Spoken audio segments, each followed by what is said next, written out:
one. Okay. Yeah. Let's go from one notorious game to another. New England and Indianapolis. The last time these two teams met, one word for you people: Deflategate. Andrew Luck is 0-4 against Tom Brady. New England is favored by 7.5 points. Skip, what do you make of the spread? Stephen A. Smith, you're going to be surprised, possibly, by my answer here. I think it's too high in favor of the New England Patriots. And I know many, many people out there right now are scoffing at me, if not laughing out loud at me. This is the classic trap spread, which leads to trap game. This is the classic case of everybody says syndrome. When everybody says this is going to happen, when everybody believes that the Patriots will embarrass once again Andrew Luck and company on their home field, the opposite happens. We've done it a couple of games already this year. Eagles at Jets. Remember, I said everybody is saying that the Jets are going to embarrass the Eagles, if not take Sam Bradford out.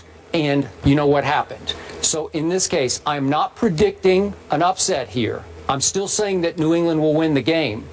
But I'm going to say it's going to be closer at this moment, reserving the right to change. It's only Tuesday. But I'm going to say it's much closer than the 7.5-point spread, and here's why.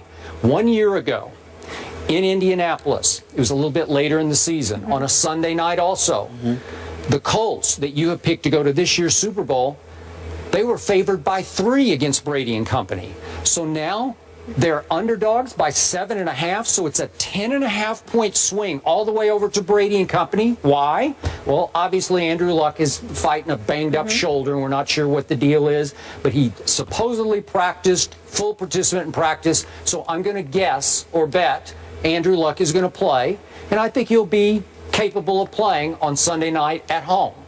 So we look at everybody is saying that this is Tom Brady on a 2007 memorial mission to get even with the National Football League. This is Tom Brady on a mission, Psycho Tom, to deflate every opponent by a run-it-up score. And he's tried it. We saw it against Jacksonville. He got to 51. I think he was trying to run it up against Dallas, and he just couldn't. But they did get to 30. They've been averaging 40. And you would think that with an average score of those 4 games that Andrew Luck has lost to Tom Brady, the average score has been 47-18. The odds would tell you this is going to be another 47-18 game. But then I look at Andrew Luck, and even though I call him a turnover machine because he has 8 total turnovers in the 3 games that he's played, obviously Hasselbeck came in and saved the day for them with 2 narrow wins, obviously, against Jacksonville and pulling out at Houston. And they're 3-2, so they're still barely afloat. Andrew Luck is coming back. All of his weapons, to my knowledge, are pretty much intact now. T.Y. Hilton, Moncrief, Fleener, Andre Johnson finally had a rise and shine game at Houston, had 2 touchdown catches. The defense is okay. It's not terrible. They're tied for 18th in points allowed, so they're not like the worst defense. They're just kind of a middle-of-the-pack defense. Right. And, again, it's a team that a whole lot of people other than you like to get to the Super Bowl. So I'm saying 7.5-point favorites are the Patriots on the road at Indy just because of past history and what we think Tom Brady is doing to the NFL. It's just too many. The Colts are still too good. They're still a pretty good football team with an occasionally very good quarterback who just hasn't cleaned up his act yet. Well, you know what? I appreciate your sincerity. This beautiful Academy Award-winning performance that you're putting forth. It's a beautiful thing to see. It's extremely convincing I will appreciate, and 100% authentic. I don't appreciate the fact that you did not inform me when you went to Hollywood to take acting classes, because this is a beautiful, beautiful thing to see here.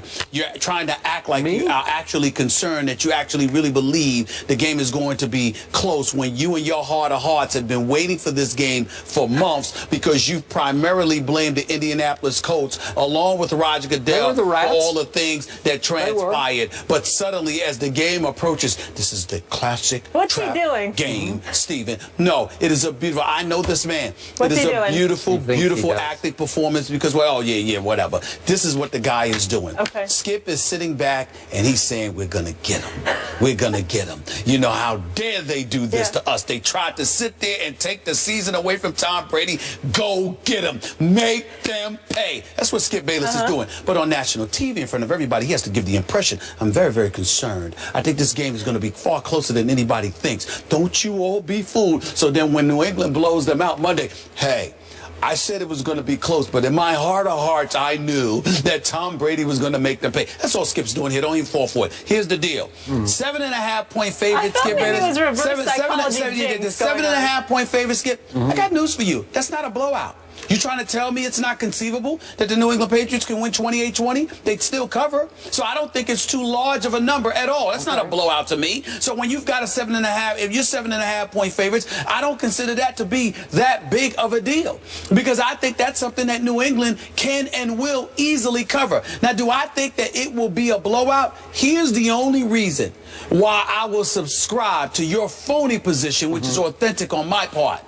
The fact that you've got a Frank Gore averaging, the fact that you have a Frank Gore averaging 4.3 yards a carry. That's pretty good. And he's very experienced, and he's got a lot of guts. Okay. And you're going up against a New England defense. Yeah, you understand that you can run on them. Sure. You can run on them. So that's an issue. So that's an issue in Indianapolis' favor. Keep going. When I look at the Indianapolis Colts wide receivers, it's T.Y. Hilton averaging 10 receptions a game. It's Dante Moncrief averaging more than 7 receptions a game. It's Andre Johnson, even though he just had 7 of his 27 receptions last week against Houston, he's got 27. You've got Fleener. He's got it. Who's Andrew Luck's favorite? Kobe Fleener. All I'm saying to you is that I can understand anyone who makes the argument that it's going to be close. Here's why I think the Patriots are going to win by a minimum of 14 points. A minimum of 14 points.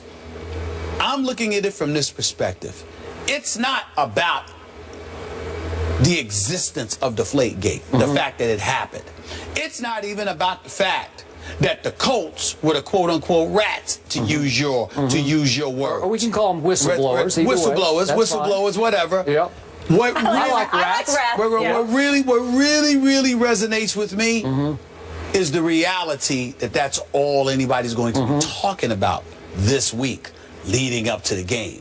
It's one thing if it was the past and you're just talking about a football game, but the fact that everyone is going to be talking about this, and that's all they're going to be talking about leading into Sunday's game, that to me is when Tom Brady is at his greatest. That to me is when, now if you talk about Tom Brady, well, your team is a juggernaut and you're the #1 passing offense in the NFL, and you're going to do this and you're going to do that.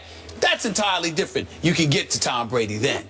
But when you annoy him because you have villainized him all week long, and you are the primary target, you are the cause of this, you are the instigator of this, and he has an opportunity to go up against you, it's another ball game. Perfect example, Skip Bayless. It's not a perfect example, but I'm just going to crystallize it. You remember how you keep pointing out what Tom Brady did to that cornerback from the Steelers years ago when he was chirping about Tom Brady? Smith, right?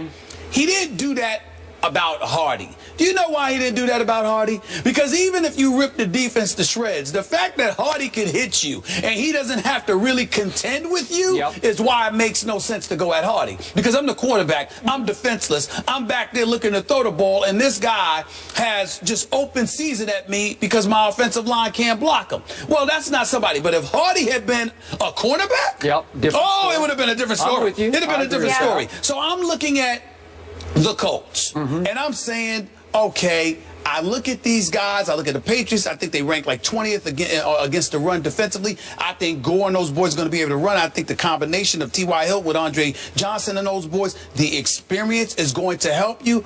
But ultimately, in the end, you have a Colts defense that I don't believe is going to have an answer for what the Patriots are going to throw at them, while the Patriots defense is opportunistic, fully capable of making plays at the most opportune times. And I think the combination of those two things will have the game close for a little while, but I think ultimately they pull away, and I think the Patriots are going to win this game along the lines of 40-21. 40-21 by 19 points. But that's what I'm predicting, but I'm saying it's a minimum of 14. I'm having a hard time here. Aren't we still talking about Andrew Luck, Luck, first ballot Hall of Famer? You've told me again and again, you've beaten me down with the fact that he's already a superstar. How many seasons have Tom Brady played? I don't care. We're talking about Andrew Luck. What I'm saying to you is Andrew Luck is in his fourth year. Yep. I believe he's going to have a career spanning 18 to 20 years. How long is the honeymoon? 7 years? 8 years? I don't call 10 it a years? honeymoon. Maybe 10. Maybe he needs double digits, and then we'll start saying, maybe we should evaluate him more carefully. I don't call it a honeymoon when I was just on the record last week saying that it was a poor performance, a couple of weeks ago by him. He hasn't looked like himself, and he needs to stop turning the damn ball over. I've said that. We all know that Andrew Luck can play better, that he was turning the ball over entirely too much, that he was hurting his team, and that Matt Hasselbeck has looked good as his replacement, even though there is no quarterback controversy like some people I know would bring up. Who would? Okay, you. So the point is we also don't know if Luck is completely healthy. Say what? We also don't know if Luck is completely healthy. I don't know wait, if he's going to play. If Hasselbeck's playing, then I think the Colts should be favored in this game. But that's just me. Go ahead. Keep talking. You know what? Listen, when you're joking, have some conviction. When you're joking with America, you need to say that you're joking. You need to say. We can't tell that you're joking. They looked way better with Matt Hasselbeck. They turned it over 0 in 2 straight games. So what? He has no turnovers. Just because they look better with Matt Hasselbeck over 2 games doesn't make him a better quarterback than Andrew Luck. I want you to back this man with some conviction. Well, I think that Andrew Luck So you're telling me he's going to lose again 40-21 with he's lost by an average score of 47 I to 18? wouldn't be surprised. I still expect him to make the playoffs, and I still expect Andrew Luck, when all is said and done, when I probably ain't going to have any more here, and I'm going to be close to 60, Andrew Luck would have been in the league 12 to 15 years, and he'll be en route to a Hall of Fame career, and obviously he will have a Super Bowl championship by that time as well, as long as Grigson and those boys start getting the right pieces around him. Okay, who sat right here in this chair on a football Friday and said, I think the Eagles are going to go to the Jets and upset them? Who said that? That was you. That was me. Thank you very much. And that was way against the grain. That's a laughable pick. Am I right? I'm sitting here now, not saying that the Colts are going to win, but I kind of like the Colts plus 7.5 at home. With your pride on the line, you've been embarrassed by this team. You've been humiliated by this team 4 straight times. And Andrew Luck will finally walk into a football game with 0 expectations. He had expectations in the playoff game at Foxborough. Maybe I've gone too far with the 40, but I firmly believe that the New England Patriots will win this game by at least 14 points. Okay, you've gone from 19 to 14. Well, I said 14 first. All right. We just don't know what Luck is going to show up. We haven't seen the real Andrew Luck at all this season. We haven't? No. Well, who was that guy at Buffalo in the opener? Who was that guy? Stop it. Wait, are you saying that he's just been in a slump, or what are we saying? He has been in a slump. Oh, okay. And he's been banged up. Well, maybe he'll emerge from a slump this weekend. I don't know. All right. Let's see. All right.